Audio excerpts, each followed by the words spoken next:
ngasi khoina ngasi khoina pangthok jab ngamjari base asena mak diet ki yan achu bu khudol ne. So it is a very strong contribution from your side. Magi discussion de ramane singma discussion in the sense mana diet the kauraga tawram su jayeba ko koi no mathang mayam da chappa ngamaro koi akawena ada kauraga tawram su jay adubu maduga su ko budu su problem lay sigala su problem lay adubu mayam yahonna bagi damakta hena khudong chawa pibi daga koina hum mani hum da diet sinbiri bese masima oja khoi gi diet ki mai gi de yamne mo chobo khudol ne aduga Manipuri Sahitya Parishad na madugi matung illaga akhoni sinjal angjari basi su sinjal angin ngamjari bi damak te khoina tawimul khangbu chari akhoi gi tasena mak aina akhoi gi handaki journey sida Guwahati journey sida andak sidagi mamang ge de chappa matam da minister na hari basi akhoina अखोई training पीबगी से खतंग चरक चहिंग नाबगी पाव फाउना दबगी अमखक लाइबदुदा मदुगा कोनरगा पुनमुक्त सेंदोकनरबगी तुंगदा निमित यामद्रबद निमित तारानि तंगदे पीबिउ हायदने खोइना ngasi खोने humni mangani chathari base mangani chathajari ba खोगी ट्रेनिंग प्रोग्राम हाइतरे वर्कशॉप से मसीगी मतंग खिदा कमाय तौगा द मिनिस्टर ना हाइरक बसी नकोई मणिपुरी त नते अते यते लोन सु लई कम्युनिटी सिंग सु लई माक मसामकी मिरी मिसिंगवी को अदुगी सु मोय मंगा humni गदंग पिए अदु इकोई याम कन्ना हाइजबदगी मंगाने पिरे मोइन हारिबसी नखोई ओजासिंगछि लोइना मसेगी लोन खंगब ngakतनियाबा मये खक्तनि नोइ तमदुरिसि अदुना मसिदम मसिनि याम अचौ हिंद्रेस अम ओइरोइ अदु मथकसु तमदुरिबसी को श्रेणी हाइगदरा क्लास 1 अदु मनि अयाम ट्रेनिंग पिदुरिसि अदगे मये तंबा होगदोइ बिसाना सही सिदगे अदुमाय तौदरा मंगानि सि पिबिरकना खुदों चाबु मयाम सि कोने पिबिरे अदुगा मसि मसु ओइ मतंग सिदा पंजनिंगी अखोइना मणिपुरी मीडियम से फंगबा मतमदा अखोइना कया तो वाखिबा अनजिंगना सही अनियम वाना चेलमगा 1956 ता पोरखिको मणिपुरी मीडियम से अखोइदा असम दा 56 ता अदु हारिबा मदु वागिबदो अदुगा मानना हंदकी मयकी मतंगदी खोइ वादे कया नुक्सिबिरन खोइ सरकार से अमरम दा हारो इवा वादना नोइ मयक तंबा होरो हारि यामना तो इमल खंगबा खरा अखोइना मिनिस्टर के थाक तक खंगदे सर लेंगा की हम द खंगदे कोन उनिंगाई सी यम लई अदुना मदु मसुई आई मदु मगी तोमिल खंग मसुई मयाम नसु मसगी आई हजारे सुई खंगंजरी मसे खोगी कनो ने लेबक खबने हन लई आई दी याम खरसु थेना लाक्चरे ओजा संगी प्रॉब्लम से करे नॉइस थोक पई याम कन्ना कनो हापन जे होबना चद्रे कोक सिदा अदु आइना केंटक ना ओजा मने ngangi gi ba resource person sin ngangi gi bada खोगी मॉनिटरिंग टीम ममा सेंबा हाई बसिंग से तंबगी ताकपगी अदि ट्रांसलेशन की अदि क्वेश्चन पेपर सेंबगी अमगे पुनमक थारगा ओइरंगुनी सोइदना मदुगी दमता अखोइ हंदक्ति मदु याम फजना सिन लांगनबो होनजरी अखोइगी लाइबक थीबा हायरगदि अखोइगी परिषदसे ओरबगी मतुंग दसु अखोइगी सेल थोंगी चहिंग नाइब खर लैब चे चांग सिनबिदबा सिने चिंगबा ngasi लांगिब सिमक्सु डाइट ना ओजा अमदा लागा चाना नमुगदं पीबिल पा होमबुरो होमबुतार मरपुर पियायको मसिल सरकार लेंगा की हौनबिनी नोइद खोइद लिंगना पीबा मोइदि यामना पीबगी वफम नचदे अदुबु ngasi की चलिबा कनोसि गदि लुपा होमबु पीरग चारुस कदाइ दनो आई चारुस आई हाइजरिबको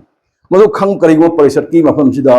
सेन कितंग लेजरम ओरगदि होमबुदि मथक कोइ होमबु मा हापचलगा ओजा सिंग निंगबा थुंगबा को कोइ मदु होनो जबु नमजरमे अदुबु मदुगी खुदोंग चाबदु नमद्रे मदुगी दंबसु वरो बिगनो अदुबु कसार डिस्ट्रिक्ट कमिटी खंगदे मयाम सिने यामना कन्ना होनजरगा माइ पाकना बायना यामना अखोइगी सि थेंगमसु थेंगना ट्रेनिंग से होरगा हयें नोंगालगदे ओजा सिंगसि कमिटी मे ताकबा होगदरोमनेको मरम मदु ट्रेनिंग की कनो से मॉनिटरिंग सेल से अखोइ ngana si phamma bai matung da monitoring cell makti nataba ekhoi gi kanogi khoi kanogi makha sida khoi gi academic committee ki makha da parishad ki academic committee an amal lejai adugi makha da khoina ekhoi gi resource person singi committee ama adudagi translation khangde kari khangde chathanabagi dugumba team ama ko semjai yamna thunamak thabu ne pangthok ngongune ne khali masi seme ado textbook translation textbook kano to ba correction ekoi gi ai mamang gida kariguma thodok yam kanna mama ai maran sini ai kasul ite laibak phabani ओजासिंग से वाना तौखिबा ngakta ni ko ojasin contribution sing adu lan masi am lale koi laruk thi lan masi an lale adu khudam oina ngasai ki khoi ki handok gi matang si ga su pau phona da bakara handok pase oja amma anni ahum mari sen khalase chapter se amana oja chapter amna ham handok amana chapter amna handok wi mutung da chapter mari sida ngasai oja sing du gi mai magi apa ma mutung handok pire lan nati lan ma khinde lan da bakang but terminology khara season amado su amana ikai kono mathok tai harami amna khara mani bo connection abo kamu duna darkar harami ko adumai tawduna tawre adugi ekoi siga handa kisu ga ina ngasagi ai se panjara isi karam hotang dono ai basi da ekoi gi handak se correction tawruba kona class 3 ga kano gi siga ekoi gi kari ya ithil ga yakai rol ga masi ai se ketang di sangja tare ko mayam masi ketang information tab no ai information oja sing kana ga da information ne oja mamang gi sida ngasagi haukiba thang haukiba jun tara manga sida ai koi gi che sang ke textbook se correction tawruba se mai ne ko correction textbook tawbu sing se submit taw an hai ngasagi director pirak pa chithi ne ko ai kutta phangjade adu phangam su phangdra basu ai phangai na lobu tare amaboro ko su man hairi se kari no hai bada tang tra maga manga gi manung da correction ta goda bani adu only minor correction major correction nate kitang chung thok pa ya bado khar banan da lalam kolam leidana ko adu go modu yam likpa matam da no correction ta pire ka da bani asim su modum ekoi da pire ine ba tang tra manga gi manung da na koi na kari go submit tarok tra ba no gi textbook se es dis dum nam dorom ne adu hairi ba अखोने खंगौदबनी अने ngasagi correction तौरग पूरीब copy अनि सिदी तांग 33 ता तानारे ताना ओजिकी केनुगी खोइ एसीआरडी director साउरे ngो कइनो no सुमाइ लाले कमाइ तौ लाले high कमाइ तौ लुरिसि ngasagi ओजा दु ngasagi हरसेल डाइरेक्टर हरसेल मागी फॉरवर्डिंग चिठी से मसिदा लान मखरे जावरो अर्थ से लोबु यादा बोरस अम बोरस याव अदु मदु इ पल्लु सु नुवाइत्रे अदुगिदी आई सोनगंद लुरिमना हानगी डिस्ट्रिक्ट की प्रेसिडेंट खंगदे मोसिंग पाव फाउरर मत अयन फाउनो देसु हाइया दबम तो अयन जाम तरक सहिंग नाइ बम अदु मोइन अदु दि नंग हंदक तिगिदी नंग आई बम पिबिउ मसि नंग तोबिगदु इस फाइनल नेन अदुमाइ तो ना हाइनरगा था मखाइ अमगी मतम लौजरगा ngasai ai chi du pujar nganang dei ho oina ai sig laksagene yam khanjara mani oja sing training nu yaujagena ayuk sei lakhipuda ini chachari che tasen ho oja su manak ta phamjaraga ina oja sing nu kamai takpiri ai ra mo yam na tab ai su haidabam ne ai su yaubu yai da ko adumai to khanjara yaujara ma ngasa ai kharanga na su laksara mo da asumai taw da ai khoi correction sing se aina mathang sum yengra ko da aina ngasai hoda ma da aina wari to jabani ngasi lambi da lakna na aina अखोई की text book से कयम गम नुवाई तब इन पेंजेदब खरा अखोई की सैरेंग अमदी मितिरों दा मोई की असामिस ते इरक सैरेंग दो अदुई मुहत मितिरों की सैरेंग म हापमे अखोई नि से अयावबि रिबो जासिन खंबिरमनि को आई am no wo जासिन आई कई खंजदे अमि सु खंदे अदुगा मसक सु यम कन खंजब ना चदे अदु अमा खतन कमाई तौरी इसै से सउवना इसै से मखादा पिरिबे इसै से सउवन हाइबा मितिरों दा सकता यादि हाइदि को अदुबु सौ हाइबसिदा मेटेरोन की ngasai मोई असामिस की इसै दो हपचलमो हाइरिबा से अइना हांगदोक तो खल्ले कमाय तौन मसि तिंगाय कुने मसिबु मोई की लोन सिमक हाइददि यादब्रा सकतदि यादब्रा करिगनो मणिपुरी टेक्स्ट बुक तो असामिस टेक्स्ट बुक हापुरि से करिगनो असामिस इसै हापुरि से करिगनो हाइना अइ सुम येंगे बददि अइना बेंगोली की सेम क्लास की सेम डायरेक्ट तो अइ फागजरे येंद मोई दी अम्मा हांदोगा कनोगी मोगी असामिस की दुबनो हुता हुजिगी नेताजी की इसे मा कनो इसे हापम में ए मोइन हाप यारे इकुन हापम दिसि करिगिन सिगुम्बा खरा होय ओजा सिंगुना मतम नंगदबा हापचन मन नंगदबा दुगुम खुदुं चादबा मयाम लई को मसिम लईरे अदुगा परिषद ngसागी इखोगी ट्रांसपेरेंसी सिस्टम वात सम लाब लाइसि करिगिनो खंगबर मया अइना हंगे मैडम इखोइना ताजेबदा मैडम मोइना SCRT की माइगेदगी पिरेको मतम दा मणिपुरी डिपार्टमेंट सिदा मतम याम लिखना मणिपुरी लैंग्वेज की मतंग सिदा मणिपुरी साहित्य की मतंग मतम जी याम लिखना पिबे येना टाइम से ए नोइदि नोइ चामना मतम पिरि करी मणिपुरी की पिबो मतम दो बेंगलुरु से पिग्री मी बोरो से पिग्री मी मदुगा मणिपुरी ने थेन होय नोंमा पुंगा मनी खन तक नोंनि खन कानरा मजाय मदुगा नंगी नुमिनिनी हेना कानबा करीम दा अर्थ लैते किनी मोय आरिस अदु ओरगदि कनो से ट्रांसलेशन की थबक तोबसे कमाय तोबदगे असम बोइन हाइरे मोई की पारिबा सॉफ्टवेयर से याना एडवांस सॉफ्टवेयर ने अदु अइना हाइबा अइदी पुंसी से सही कुंथ्रा निफु मीडिया द लेजरबनी हंदोक खोटोक ट्रांसलेशन तौबसे अइ यामना लाइन तौवी अदुगा मसिद अइंगोंददि यामना लाइन तौगदा अइंगोंद टेक्स्ट बुक अनिख पीबीबसे अइदी निनि तौनो ngमनी प्रॉब्लम से करिनो आ नाते नोय मीडिया दु खर खनब लई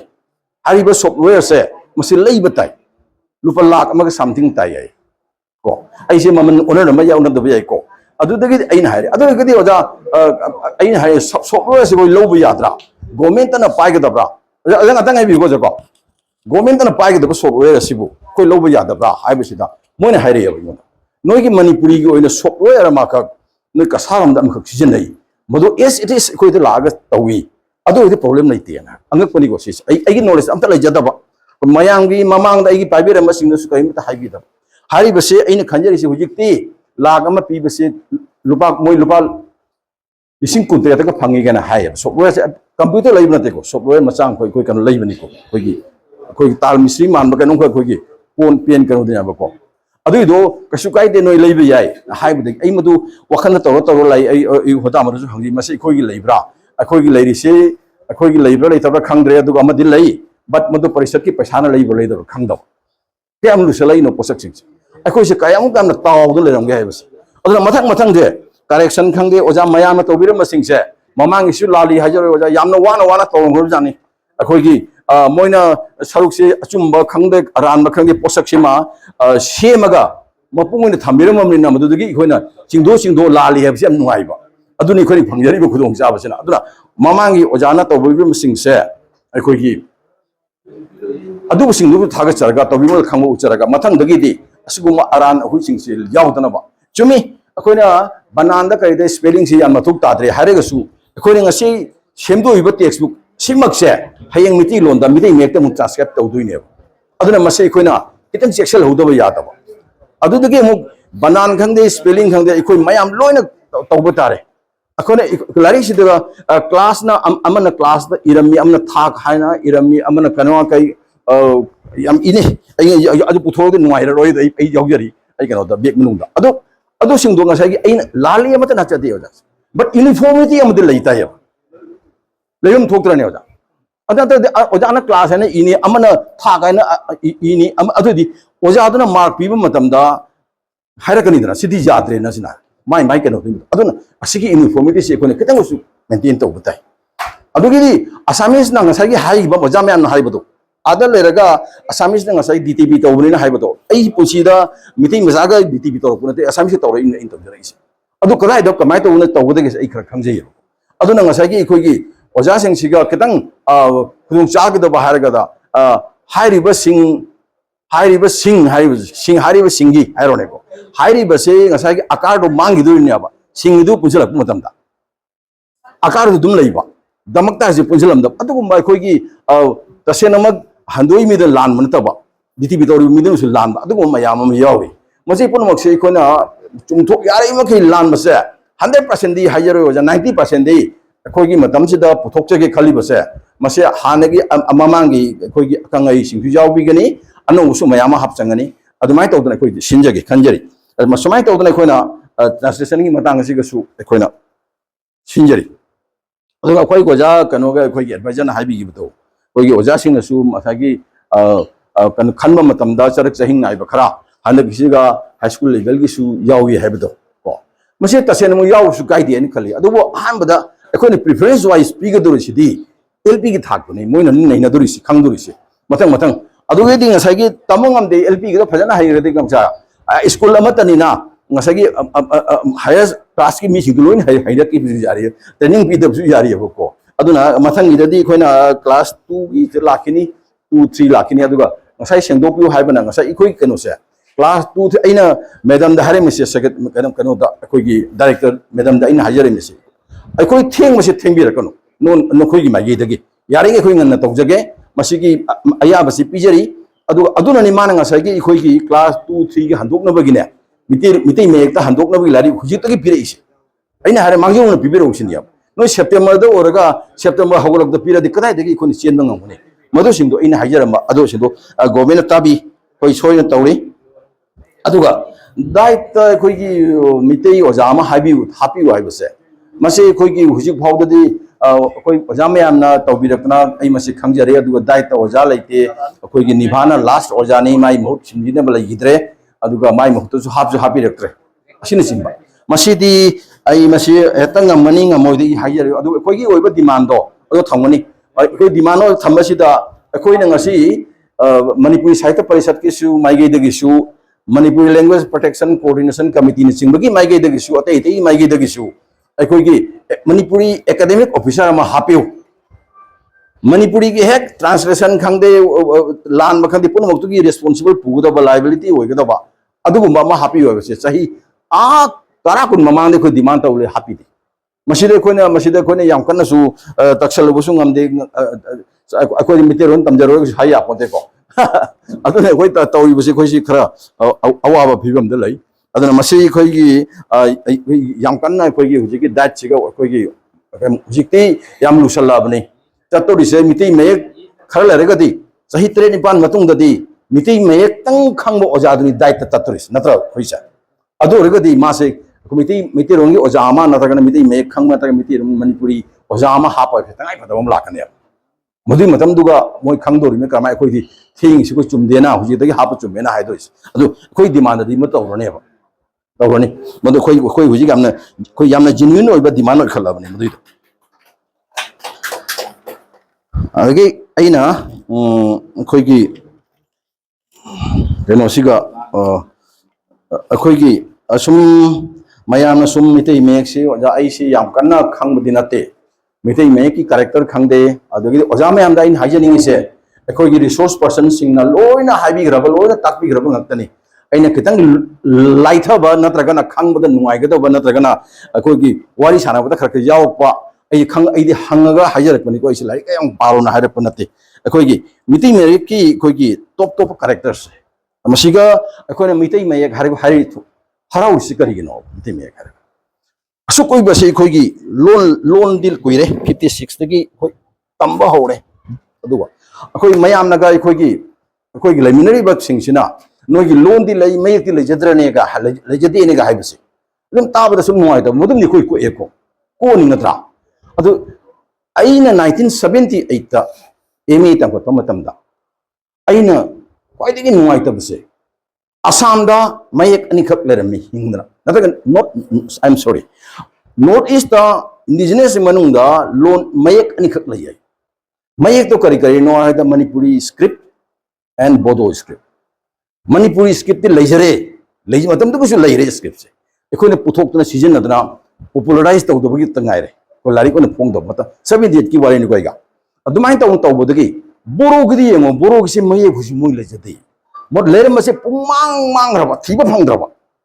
बोरोगसे कयम गाना खुदोंग चादे खनबिब्रा कोइने मोइना मसिंग यामना हेननगदगी मी लाख कुंथ्रा होइबदगी कोइना लाख अनि मुतंग होइबदगी कोइ सोथरी मी को नत्रदी अखोई की लोन खंगदी मोइदी मोइ मानबा कोबनिना अखोने 56 तौबदो मोइ याम थेंग तौरपने अदुबु अखोने 1979 दा मणिपुरी मीडियम दा अखोई की कई था मणिपुरी मीडियम दा कोई की मेट्रिक थारेदना मोइदी मदुग ममांगदना थाराय यंको तंबाऊ की बने कोन हानबा क्लास 10 की थागरो को मोइन हान हाली ने खने कोइ लिसिंग याम दुनो निको मसागी लिसिंग लाख कुंथ्रा होजरगो सु हुजिक से मोइदी मयक लेजते मयक लेतबदगी कमाय तौरी खंगब्रा खरमना हुजिक से न बलैते को इचे न बलै है लेते की वाइ ते की मयक की मरु बदो न तगन नुआइ बदो ई वारी लिजे बई वारी दा याम मयाम सु खंगमनि सी वारी से मो रोमन स्क्रिप्ट सिजन से यादना मोइसे वर्ल्ड की स्टैंडर्ड ता कोइना कोई थबक थीबा फंगदे करी खंगदे कोई रोमन स्क्रिप्ट ओरगदी मसे रोमन में तो खंगरेदरा खासीना नागाना कुकीना तौरी मयाम से मोई लोंदो जसासु ओसे रोमन स्क्रिप्ट सिजन लयो खुदुंग चाव लयो दे खरा मन करोई कोई करी हाय तरे इंडिया गवर्नमेंट की मखाद लहिरुब कौबने इंडिया गवर्नमेंट की मखाद लहिरुब कौबनिना खरा मन देवनागरी खरा पांबा अदो देवनागरी कांग तमनिंगबा कांगबु सिगन ngasai इंडिया गवर्नमेंट की ngasai की इहुदो मधुगम मोइनी चोंजनगिदना ता पाइगे देवनागरी तौगिबने आई हाइसे से ngasai मयक सिचाइ न बसे मतम तो याम सांग लरम खरपनि खुजि खर कोए मोइ देवनागरी ते ओनरनि अदु मोइ सिंगसिगी काना बसु लै देवनागरी ओइब खंगदे हिंदी ओइब खंगदे कनो इंग्लिश तो ओइब खंगदे करि नाइदी स्क्रिप्ट की ओइबा डेवलपमेंट की अमत लेतेदना कंप्यूटर दु तंबबो ओरगसु ताक ngasai देवनागरी से आय ओरे बको कहीं प्रॉब्लम नहीं थे ꯑꯩꯈꯣꯏꯒꯤꯗꯤ ꯃꯗꯨꯒꯨꯝꯕ ꯈꯨꯗꯣꯡ ꯆꯥꯗꯕꯗꯨ ꯂꯩ ꯑꯗꯨ ꯑꯁꯤꯃꯁꯨ ꯑꯩ ꯍꯥꯏꯖꯔꯝꯒꯦꯕꯀꯣ ꯃꯌꯦꯛ ꯍꯥꯏꯔꯤꯕꯁꯤ ꯑꯩꯈꯣꯏꯒꯤ ꯖꯥꯇꯤ ꯑꯃꯒꯤ ꯅꯠꯇ꯭ꯔꯒ ꯀꯝꯃ꯭ꯌꯨꯅꯤꯇꯤ ꯑꯃꯒꯤ ꯃꯌꯦꯛ ꯑꯅꯤ ꯑꯍꯨꯝ ꯐꯥꯎꯕ ꯂꯩꯌꯦꯕ ꯃꯌꯦꯛꯁꯦ ꯃꯌꯦꯛꯁꯦ ꯄꯣꯄꯨꯂꯔ ꯑꯣꯏꯕ ꯃꯌꯦꯛꯇꯣ ꯑꯅꯤꯗꯨꯒꯤ ꯃꯅꯨꯡꯗ ꯑꯃ ꯑꯣꯏꯔꯝꯕ ꯌꯥꯏ ꯑꯃꯅ ꯌꯥꯝꯅ ꯇꯝꯅꯗꯕ ꯅꯠꯇ꯭ꯔꯒ ꯈꯪꯅꯗꯕ ꯑꯗꯨ ꯑꯣꯏꯔꯝꯃꯣꯏ ꯕꯠ ꯃꯌꯦꯛ ꯑꯅꯤ ꯂꯩꯕꯁꯨ ꯃꯌꯥꯝ ꯂꯩꯌꯦꯕꯀꯣ ꯑꯗꯨꯅ ꯑꯩꯈꯣꯏꯅ ꯉꯁꯤ ꯑꯩꯈꯣꯏꯅ ꯆꯥꯎꯊꯣꯛꯆꯔꯤꯕꯁꯤ ꯀꯔꯤꯒꯤꯅꯣ ꯍꯥꯏꯕꯗ ꯑꯩꯈꯣꯏꯅ ꯃꯩꯇꯩ ꯃꯌꯦꯛꯁꯤ ꯁꯦꯝꯅꯕ ꯍꯣꯠꯅꯕꯗ ꯃꯅꯤꯄꯨꯔꯗ ꯃꯌꯥꯝ ꯇꯥꯕꯤꯔꯝꯒꯅꯤ ꯒ꯭ꯔꯨꯞ ꯑꯅꯤ ꯑꯍꯨꯝ ꯊꯣꯛꯂꯛꯄꯗꯣ ꯀꯣ ꯑꯗꯨ ꯑꯩꯈꯣꯏꯗꯤ ꯆꯥꯎꯊꯣꯛꯆꯩꯌꯦꯕꯗꯣ ꯀꯔꯤꯅꯣ ꯑꯩꯈꯣꯏꯒꯤ ꯃꯌꯦꯛꯀꯤ ꯃꯌꯦꯛ ꯉꯥꯛꯇꯅꯦꯕꯀꯣ ꯃꯗꯨꯅ ꯂꯤꯔꯦꯒ ꯈꯣꯠꯂꯦꯒ ꯑꯗꯨꯒ ꯑꯗꯨ ꯄꯨꯏꯒ ꯉꯝꯃꯤꯒ ꯉꯝꯗꯦꯒ ꯍꯥꯏꯕꯗꯤ ꯑꯩꯈꯣꯏ ꯂꯦꯞꯄꯤꯕꯅꯦꯕ ꯑꯈꯪꯉꯩꯁꯤꯡꯅꯀꯣ ꯑꯗꯨ ꯑꯣꯏꯔꯒꯗꯤ ꯑꯩꯈꯣꯏꯁꯤ ꯌꯦꯡꯉꯨ ꯃꯌꯦꯛꯁꯦ ꯌꯥꯝꯅ ꯑꯩꯈꯣꯏꯒꯤ ꯃꯔꯥꯡ ꯀꯥꯏꯅ ꯑꯩꯈꯣꯏꯁꯤ ꯆꯥꯎꯊꯣꯛꯆꯅꯤꯡꯉꯥꯏ ꯅꯠꯇ꯭ꯔꯕꯅꯦ ꯑꯗꯩ ꯑꯃꯁꯨ ꯍꯥꯏꯖꯒꯦꯕ ꯑꯩꯈꯣꯏꯗꯤ ꯃꯌꯥꯝꯗꯤ ꯂꯣꯟꯗ ꯑꯩꯈꯣꯏꯒꯤ ꯀꯣꯁꯦ ꯑꯩꯈꯣꯏꯅ ꯉꯁꯤ ꯕꯦꯡꯒꯣꯂꯤ ꯃꯌꯦꯛꯇ ꯁꯤꯖꯤꯟꯅꯔꯤꯕ ꯀꯣꯁꯦ ꯑꯩꯈꯣꯏ ꯑꯣꯖꯥꯁꯤꯡꯁꯨ ꯈꯪꯕꯤꯔꯤꯕꯅꯤꯀꯣ ꯑꯣꯖꯥꯁꯤꯡ ꯂꯣꯏ ꯈꯪꯉꯤꯕꯅꯤ ꯀꯣꯁꯦ ꯑꯩ ꯑꯃꯇꯪ ꯄꯟꯖꯔꯛꯀꯦ ꯀꯣꯁꯦ ꯑꯩꯈꯣꯏ ꯑꯁꯣꯀꯟ ꯁꯀ꯭ꯔꯤꯞ ꯍꯥꯏꯁꯤꯒ ꯃꯌꯥꯝ ꯇꯝꯕꯤꯔꯝꯒꯅꯤ ꯍꯤꯁꯇ꯭ꯔꯤꯗꯁꯨ ꯑꯩ ꯏꯇꯣꯝꯇ ꯈꯪꯉꯦ ꯍꯥꯏꯕ ꯅꯠꯆꯗꯦ ꯑꯁꯣꯀꯟ ꯁꯀ꯭ꯔꯤꯞ ꯍꯥꯏꯁꯤꯗ ꯁꯨꯃꯥꯏꯅ ꯇꯧꯔꯦꯗꯅꯀꯣ ꯁꯨꯃꯥꯏꯅ ꯇꯧꯔꯝꯃꯦꯕ ꯑꯍꯥꯟꯕꯗ ꯑꯗꯒꯤꯗꯤ ꯁꯦꯀꯦꯟ ꯁ꯭ꯇꯦꯖꯇ ꯁꯨꯃꯥꯏꯅ ꯇꯧꯔꯦꯗꯅ ꯁꯨꯃꯥꯏꯅ ꯇꯧꯋꯦꯕꯀꯣ ꯁꯀ꯭ꯔꯤꯞꯀꯤ ꯗꯦꯕꯂꯞꯃꯦꯟꯁꯤ ꯌꯦꯡꯕꯤꯌꯨꯀꯣ ꯁꯨꯃꯥꯏꯅ ꯇꯧꯔꯦꯗꯅ ꯑꯗꯨꯒꯤꯗꯤ ꯑꯃꯨꯛ ꯀꯣꯏꯁꯜꯂꯒ ꯁꯨꯃꯥꯏꯅ ꯇꯧꯔ ꯀꯣꯔꯒ ꯀꯣꯟꯅꯈꯤꯕꯅꯦꯕ ꯗꯦꯕꯂꯞꯃꯦꯟꯁꯦ ꯃꯥꯟꯅꯔꯤꯁꯦ ꯑꯩꯈꯣꯏꯒ ꯀꯣꯟꯅ ꯁꯨꯃꯥꯏꯅ ꯇꯧꯔꯤꯁꯤ ꯃꯥꯟꯅꯗ꯭ꯔꯣ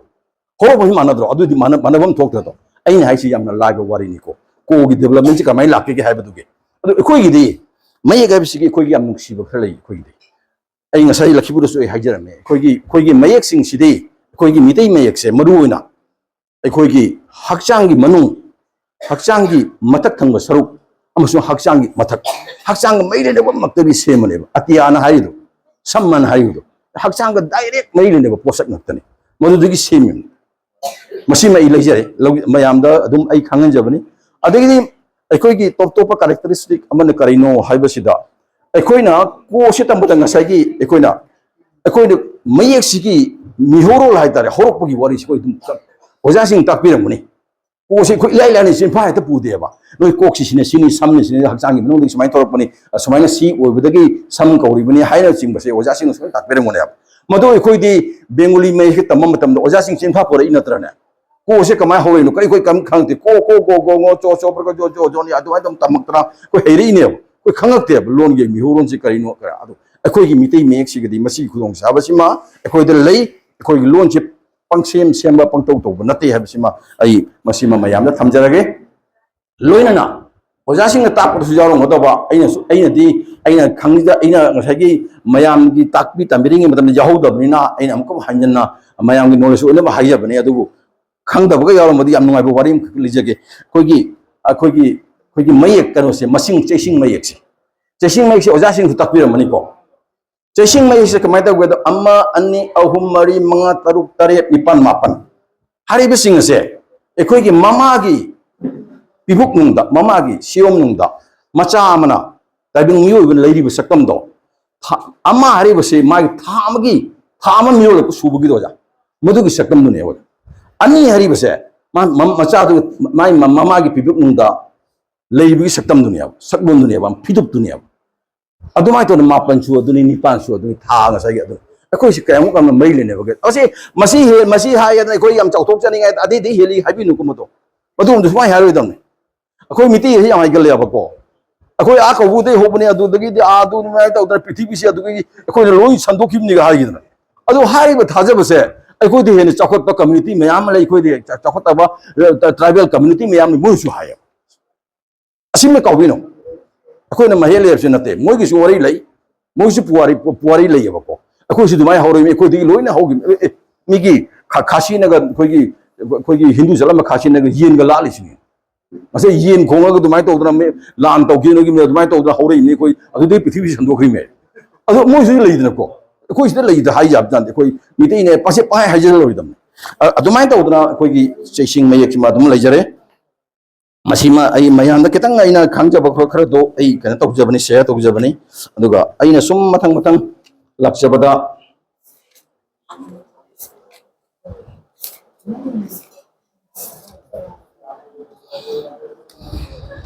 ꯑꯩꯈꯣꯏꯒꯤ ꯃꯌꯦꯛꯁꯤꯡ ꯉꯁꯥꯏꯒꯤ ꯆꯥꯏꯅꯤꯁꯀꯤ ꯃꯌꯦꯛꯀ ꯈꯤꯇꯪ ꯅꯛꯅꯩꯉꯩꯁꯦ ꯑꯣꯖꯥꯁꯤꯡꯁꯨ ꯍꯥꯏꯕꯤꯔꯝꯃꯅꯤ ꯆꯥꯏꯅꯤꯁꯀꯤ ꯃꯌꯦꯛ ꯑꯩꯈꯣꯏꯒꯤ ꯆꯥꯎꯊꯣꯛꯆꯅꯤꯡꯉꯥꯏ ꯑꯣꯏꯔꯤꯕꯁꯦ ꯑꯩꯈꯣꯏꯒꯤ ꯃꯌꯦꯛꯁꯤꯒ ꯃꯥꯟꯅꯕ ꯃꯌꯦꯛ ꯑꯃꯇ ꯂꯩꯇꯦ ꯑꯁꯤꯅꯤ ꯂꯣꯟꯒꯤ ꯗꯦꯕꯂꯞꯃꯦꯟꯒꯤ ꯃꯇꯥꯡꯁꯤꯗ ꯃꯌꯦꯛꯀꯤ ꯗꯦꯕꯂꯞꯃꯦꯟꯒꯤ ꯃꯇꯥꯡꯁꯤꯗ ꯃꯌꯥꯝꯅ ꯅꯣꯂꯦꯖ ꯑꯣꯏꯒꯗꯧꯕꯁꯦ ꯑꯩꯈꯣꯏ ꯆꯥꯏꯅꯤꯁ ꯑꯗꯨꯃꯥꯏꯅ ꯄꯤꯛꯇꯣꯔꯤꯌꯦꯜ ꯑꯣꯏꯕ ꯈꯤꯇꯪ ꯑꯣꯏꯕ ꯑꯗꯨꯒ ꯑꯗꯨꯒꯨꯝꯕꯛꯇꯤ ꯃꯥꯟꯅꯕ ꯅꯠꯇꯕ ꯑꯩꯈꯣꯏꯒꯤꯁꯦ ꯑꯩꯈꯣꯏ ꯈꯤꯇꯪ ꯑꯣꯏꯕ ꯑꯩꯈꯣꯏꯒꯤ ꯃꯌꯦꯛꯅꯤ ꯍꯥꯏꯕꯁꯤꯃ ꯃꯌꯥꯝ ꯀꯥꯎꯕꯤꯔꯅꯨ ꯃꯁꯤꯃ ꯑꯗꯨꯗꯒꯤ ꯑꯩꯈꯣꯏꯒꯤ ꯉꯁꯥꯏꯒꯤ ꯑꯣꯖꯥ ꯑꯃꯅꯁꯨ ꯍꯥꯏꯕꯤꯈ꯭ꯔꯦ ꯉꯁꯥꯏꯒꯤ ꯑꯣꯖꯥ ꯈꯔꯅꯁꯨ ꯍꯥꯏꯕꯤꯈꯤꯕ ꯃꯥꯜꯂꯤ ꯑꯩꯈꯣꯏꯒꯤ ꯃꯌꯦꯛꯁꯤ 19 ꯑꯃꯅꯦ 19 ꯑꯃꯅꯦ ꯍꯥꯞꯆꯟꯕꯒꯤ ꯈꯣꯠꯆꯟꯕꯒꯤ ꯑꯗ 19 ꯑꯃꯒ 9 ꯑꯃꯒ 9ꯁꯤꯅ ꯑꯩꯈꯣꯏꯒꯤ ꯂꯣꯝꯊꯔꯛꯄ ꯃꯌꯦꯛ ꯑꯣꯖꯥ ꯆꯨꯝꯃꯦꯀꯣ ꯑꯣꯖꯥ ꯂꯣꯝꯊꯔꯛꯄ ꯃꯌꯦꯛꯁꯦ ꯑꯣꯖꯥ ꯃꯁꯤ ꯑꯩꯈꯣꯏꯒꯤ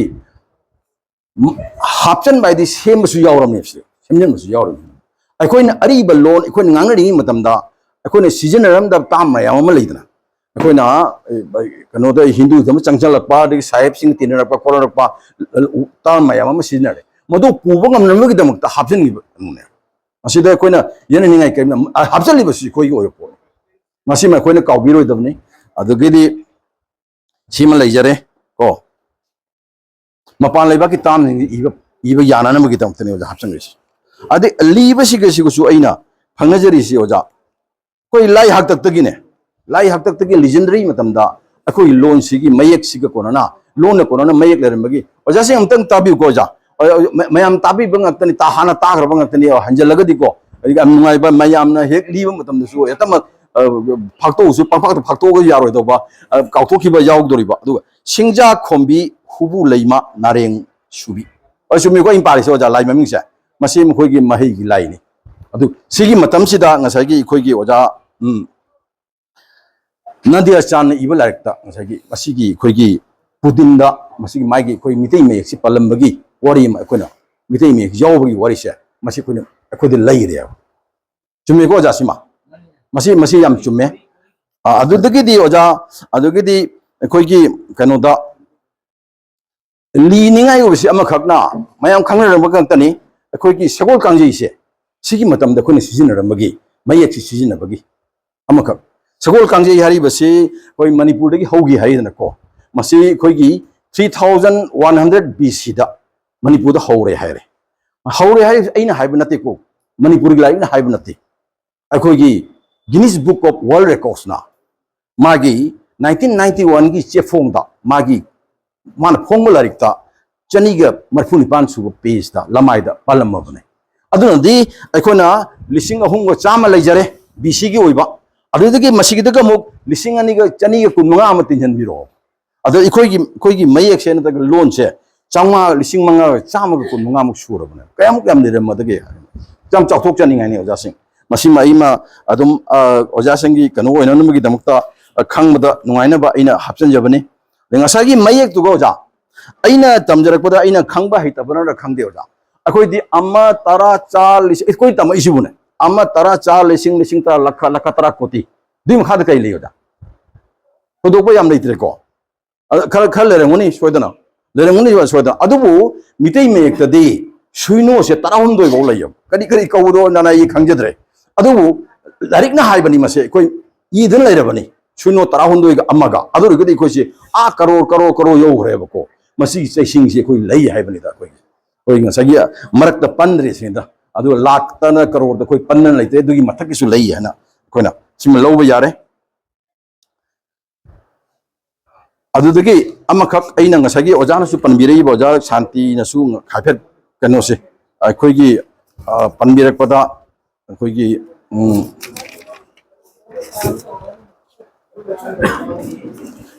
ꯑꯩꯈꯣꯏꯒꯤ ꯀꯥꯡꯕ ꯅꯤꯡꯊꯧꯒꯤ ꯃꯇꯝꯁꯦ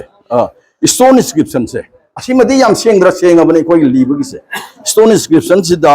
15 ꯁꯨꯕ ꯆꯍꯤ ꯆꯥꯗ ꯀꯣ ꯃꯁꯤꯗ ꯃꯣꯏꯅ ꯏꯔꯝꯃꯤꯁꯤ ꯀꯤꯌꯥꯝꯕ ꯅꯤꯡꯊꯧꯒ ꯈꯥꯒꯦꯝꯕ ꯅꯤꯡꯊꯧꯒ ꯁꯤꯒꯤ ꯃꯇꯝꯒꯤ ꯏꯟꯁꯀ꯭ꯔꯤꯞꯁꯟꯅꯤ ꯅꯨꯡꯗ ꯍꯛꯇꯅ ꯏꯔꯝꯕ ꯃꯁꯤ ꯃꯤꯇꯩ ꯃꯌꯦꯛ ꯏꯔꯝꯃꯦ ꯌꯥꯝꯅ ꯂꯤꯔꯕꯖꯥꯠꯅꯤ ꯑꯩꯈꯣꯏꯒꯤ ꯀꯩꯅꯣ ꯍꯥꯏꯕ ꯇꯥꯔꯦꯅꯦꯀꯣ 15th century ꯑꯣꯏꯗꯤ ꯑꯩꯈꯣꯏꯅ ꯆꯥꯎꯔꯛꯄ 1900 something ꯑꯣꯏꯇꯥꯔꯦ ꯑꯗꯨꯃꯥꯏꯅ ꯇꯧꯗ꯭ꯔꯥ ꯌꯥꯝꯅ ꯂꯤꯕ ꯃꯇꯝꯗꯒꯤ ꯃꯁꯤ ꯑꯩꯅ ꯇꯧꯁꯟꯖꯔꯤꯁꯦ ꯀꯩꯅꯣꯗ ꯏꯔꯦ 1900 centuryꯗ ꯏꯔे ꯑꯗꯨꯃꯥꯏꯅ ꯇꯧꯗꯅ ꯑꯩꯈꯣꯏꯒꯤꯁꯤ ꯂꯩꯔꯝꯃꯦ ꯑꯗꯨꯗꯒꯤ ꯑꯩꯈꯣꯏꯒꯤ ꯅꯤꯡꯊꯧ ꯑꯃꯒꯤꯅꯦ ꯅꯤꯡꯊꯧ ꯑꯃꯈꯛꯀꯤ ꯑꯁꯤꯃꯇꯪ ꯑꯩ ꯄꯟꯖꯔꯝꯃꯒꯦ ꯑꯩꯈꯣꯏꯒꯤ ura konthoba ningtho hari buse ye ura konthoba chumi ko jani ura konthoba se magi matamda magi karamba century ni wagda 7th century ni hai 7th century sida oja ta ku yaw khro sibo tahan bi ko oja singda tahan grabra tahan dabra mudu magi mayek se ngasagi matamdu da sel mayek ta iba aidi akhoi gi hana gi ningtho sing sina mogi matam da chana ramba sel mayek mayam am lei maduda moina mogi matam gi oiba khara akhoi gi kano ka mark amu thamya maduga ura kontho buga hari bining thu sigi magi u oiba word se thammen hai aduna madusu yamna asengba mehoro ni haibal haina lobo tare asumai tawduna mayeki matang se aina khangjaba khara do oja singda yamna nuaina ba tabda nuaina ba wakal loksing su oiba ya ba adu mo oina aina thamjabani masida ngasagi ningthogi maming khangde kari khangde so khangde kitang chena ramaga su ai panga di la laroi ai nala ina hajari se adumai tawre adumai tawdra khoi gi kano sena khoi gi kari hai tare khoi gi diet na sinbiri ba adagdi khoi gi parishad ki maru oina khoi gi Kasar district committee ne sil lilangi ba maru na sunai de ledi bo ja sing sine sinbiri ba oja resource person sing je lakpiraga wabiri ba adu loan simakti oja sing ida maktani ko oja sing masi medi kaubi ne oja sing ida maktani oja mase akoina akoi gi mayek sidari akano loan sidari ba medium sidari ba mayam sidagi koi karmaina kansige habdu gi mangna thamjaraga koi mayek ani tamjasunu ka sukai de koi tangodam ne mayek cha koi chawhol German loan lu tammi Russian loan tammi supan manada suthen thengada ba loan su manada ba mayek su manada ba ta su ta da ba adu mayek mayam tamme ne koi sidi amarom da koi gi iron ne masi tambada koi na awaba nuai taba na tragana sarkana asi tawbirakti ni azina sing masi kasitang tuina biraga adudagi asigi matak da su koi kamaini chakachigi mang chakachigi koi tamkachigi haibasi mamang thambiraga adagi last time hajani sing asagi koi gi mayam sing ne pena dabse koi oja sing na su ai se ai gi isa chawre na ai gi daita leitre na angdang thangyan manna cha de ko oja sing ai na tamni bai school lu da ai gi isa se thada taraba tabandraba adu rugadi oja adu confidence to leitan torine asi koi gi Manipuri medium da tamaga isa sumi ohen ge ma se khangnan ge khangba hen khangba bu khangra ba oja sing basic se khangra bana chakola wangala noira ka ta bangta ni oja sing hajabi ai koi se 1974 ge koi se metric base ne koi english medium thai english medium tha bari se matam du gana takpi ne english takpi ne oja su leiti chimpha bori mi loina kayam khangdu no but grammar do kari no hui tam e Wajan mayak seng tamai ado wangala koi nuai re ba min ngang su khange moji yajan lo pam moi ge yana su ngamme loi ngamme du khangba khangba matang hi yengar ro di moine english tagi kano tagi ko tagi tanggi ba english tamai posing do moi du gi moi do yam machin na preng khang nganga ma man mi wa ore me ko manung de yam grammar si am seng khangbo oram de ba masim ko bino aduna ima lon da kadang panjan biraga oja sing na medium sing su hingana ba adagidi koigi mayek sisu khara tun charan aba masima tawbi aduga masida aina hajaningi se koigi mayek ani leibusi ai habisi ma matam bro to kawbi mayek si develop tawber pa yari mayek ani hum amka hapchalak pa yari madu su ready oi leigada kaim da problem karim ta leite oja se koi mayek tam sida mathang dum chakhra dawni aduga ngai oja hangbir pa khara da koigi huji se laktan leire koi ko mitei mek tamhanna bagine handokna bagine koi class 2 natraga 3 se 2 3 se aduna yama thuno mo se handaoga oja hoina 1 dagi 2 chongotring edane takpagi thak se oja hoi 3 gi andraga 2 gi no se 2 gi textbook se oja hoi khutta koi sinajaba ngamagani masida textbook wat kani andraga handokpa yaudri natraga wali matam leite haiba thudokpa madugi problem do mayok na danabagi damakta koina sinje langjari adu asigi thauna asisu pibiu aroi bada oja puno kine wajari busing do aina madu awabadu tawimul khangbo uchaba ngamjaroi ai madu ethics na chade oja singi thauna do thaga chari oja mayam puno ko korum jero